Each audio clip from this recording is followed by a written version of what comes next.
Welcome back to Hardware Unboxed and a talk again about some of the gear that we use for shooting our videos and everything. Today's focus is going to be on audio because if you're making YouTube videos, the most important thing to get right is your audio quality. If anyone here is interested in making their own YouTube videos or is interested in sort of the production aspect of things, the number one thing that you must get right when making videos is making sure that the audio is audible, because if it's muffled, if it's echoey, if you can't hear what's being said and it just generally sounds like crap, people are going to switch off quickly, and they're going to switch off more quickly than if your video quality is bad. So you could be shooting with the nicest 4K red production camera that you can buy, but if you haven't nailed the audio, people are going to switch away, and this tends to be a thing that a lot of maybe YouTubers don't think about. First they think about making sure they've got a nice set and making sure that they've got nice video quality, but if they're not nailing that audio, that is the key thing to get right first. So yeah, you can get away with a G85 like I'm using. In fact, this is probably what I'd recommend. If you've got a certain budget to spend and you think you're making YouTube videos and you want to tally up between should I spend money on things like Blackmagic cameras, or where do I need to place a lot of my money? Key thing is spend money and get a good microphone. You don't necessarily need this microphone, but just a microphone that's nice and audible, and make sure that you can actually hear your own voice or whatever you're particularly recording, so that again people don't switch away immediately. You can get a G85, a nice cheap camera that can do 4K recording, and then also focus on lighting, which we might touch on in a different video. But for now, audio quality. So why do we use this microphone? This is something that we get asked, what microphone do we use? We've had some people getting confused thinking that we use lapel mics. We don't. We use an above head Rode NT1-A. Both Steve and I use this particular microphone. You can see where it sits in position in relation to the desk. So you can see that when we're sort of seated at the desk, it sits above us and is quite close. Yeah, it's above the headline so that it gets out of, when we're sort of shooting in the teleprompter so that you can't see it, but still delivers good quality audio. And this really isn't the standard use case for this microphone. This microphone has a wide pickup pattern. So, it picks up everything. Let's get this way. So it'll pick up everything in a pattern in front of the mic. To either side, doesn't really matter. It just picks up everything to this side. And it picks up a little from the back, but mostly everything from this side as the rain comes down outside. So the key advantage of using this microphone over a few other techniques is this microphone has an excellent audio quality. Excellent.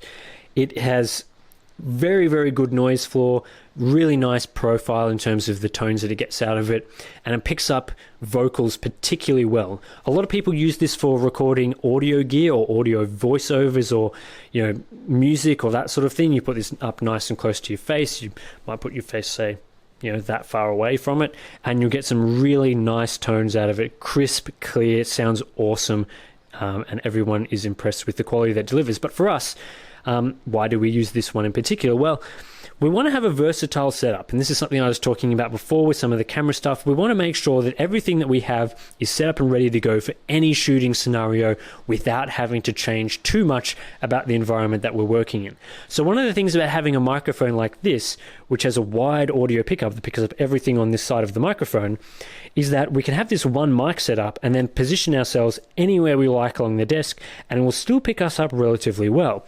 So for example, if I'm seated in the center here and I'm in front of the microphone right there, I'm going to get good audio quality from just myself. But if it's both Steve and myself, the microphone is just as good as picking up our voices if we're to either side of the microphone. And this is one of the key things that microphone provides us, is flexibility and high quality audio at the same time. If we were using, say, lapel microphones on our bodies, we would need to have one for each of us. Lapel mics are very awkward to use. They require setup. You need to get them positioned just right, or the audio quality will sound terrible. You also need to make sure that you don't ruffle your shirt or anything like that. Otherwise, all of that sound will be transferred directly into the microphone, sound like garbage.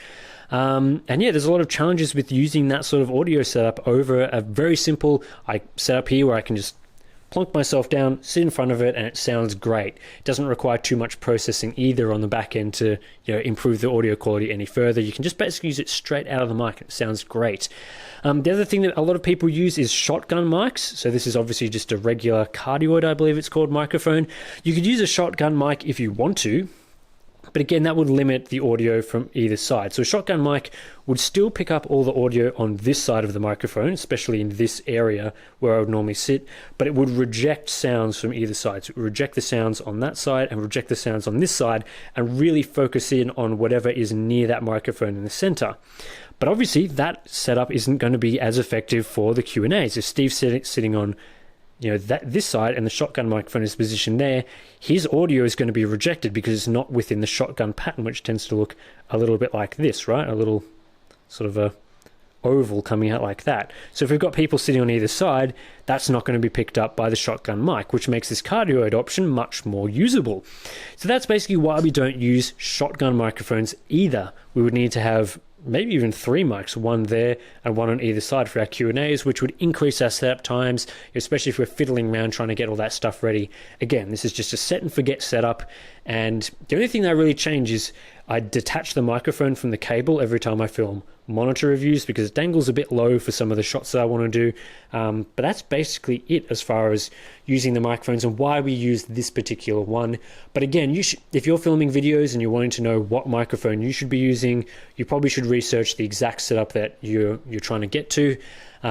Most people filming themselves would probably be better off with a shotgun microphone or a lapel microphone, but this is also can be a suitable option depending on your setup. But you do need good noise profile in the room, otherwise it can sound a bit echoey. I don't recommend on-camera microphones, especially if you're filming far away. If you've got a microphone, say, attached here, unless it's a really good quality shotgun mic or something, you could simply end up being too far away from the camera, and the key thing is to get your microphone as close to you as possible without being in the shot. And often, an overhead mounted shotgun microphone or something like that will get the job done for you. So that is the key thing. Where does the audio go? Well, it goes into this. So let's show you guys this. This is the Zoom H4n. Now, I don't really know what a lot of people use there as far as audio gear. I don't know a lot of what other YouTubers use, but we use this and it is fantastic. It's a very versatile device.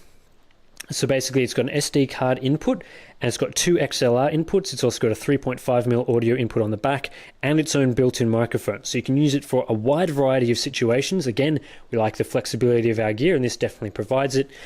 So this allows us to do 2 things. The first thing is increase the noise or lower the noise floor on the audio recording so that we don't have to mess around with levels as much. If you shoot into a camera, often the noise floor will be decent but not super great. So if you've accidentally got the levels and your sound too low, when you plug the audio in, you might get a bit of hissing and noise you'll have to fix up in post. But with this device, the noise floor is so low with its recording, especially through the XLR ports, that you really don't need to worry about that too much. And the audio quality, in general, recorded internally to this device is absolutely phenomenal and is a big part of why our videos, we tend to think, sound pretty good. The other thing it offers as well is the ability to plug in multiple devices. So, for example, while we're at Computex, you might have seen our Q&A videos where we each hold a microphone. Basically, we can plug 2 microphones in, one to the other XLR port, one into that one, and away we can go. We can set the different tracks and all that sort of thing, and that is all possible through this one device. And it can be battery powered or it can be powered by the DC cable here. So it really allows us that flexibility to use it as our audio recorder in a number of situations, whether we're here or whether we're on the road. The one thing that it's kind of bad at is it's really slow to turn on. It takes many minutes to activate itself, so it's not exactly a quick setup type of thing. But once it's sort of activated and ready to go, we get really good quality audio from it. The one thing a lot of YouTubers do like to use, or video producers, I think, especially on higher budget type things, is have a wireless recording device that can be synced to the camera setup. So, for example, you could have your actually, someone's at the mail. Someone is at the door. I'll just be back. Okay, parcel has been collected. All good there. We can get back into talking about microphones. So yeah, this happens all the time. People just wanting to drop off stuff all the time. Anyway, a lot of YouTubers, when they make videos want to have a wireless setup that goes directly into the camera. Sometimes you can get wireless devices that have internal recording, so you can have your audio recorded directly to the device and inside the camera, which can help your noise floor. It can process it a bit for you, and that just helps sync up the footage that you're capturing with the audio. But for us, we don't really find it's too difficult to sync up the audio, so it doesn't really require us to have the audio go straight into the camera. Isn't really going to improve our workflow all that much. Another thing you might think of is some people have syncing devices that can sync up how the camera works with their audio recording gear. Again, don't really need any of that. All we know here is we can have the microphone plugged in to the audio recorder. We hit record on both devices. Away it goes. We sync it up in post. It's all fine. So that's kind of how the audio setup works around here. We do have a couple of other audio devices on the shelf around here. I have got a lapel mic in here. In this road bag here, there is a lapel mic just in case I need to use it. And then obviously as well in this thing here, we have our reporter mics, which you will have seen for Computex. We use the reporter mics to get up nice and close and hold them up to our body so that we get nice crisp audio on the show floor, which can be quite noisy. But in here, generally this microphone will pick up anything and everything. Has its pros and cons, but yeah, I really like the audio setup that we've got here, and it seems to work well for pretty much everything that we do on the channel. So yeah, won't see too many changes or upgrades there, at least for now, because the things that we've got work well, so there's really no reason to upgrade. That is going to do it for this video discussing the audio gear that we use. The one other thing that we've got, obviously I'm using an on-camera microphone for this behind the scenes video. It's kind of hard to show it because if I show the mic, then I'm not going to be able to pick up myself.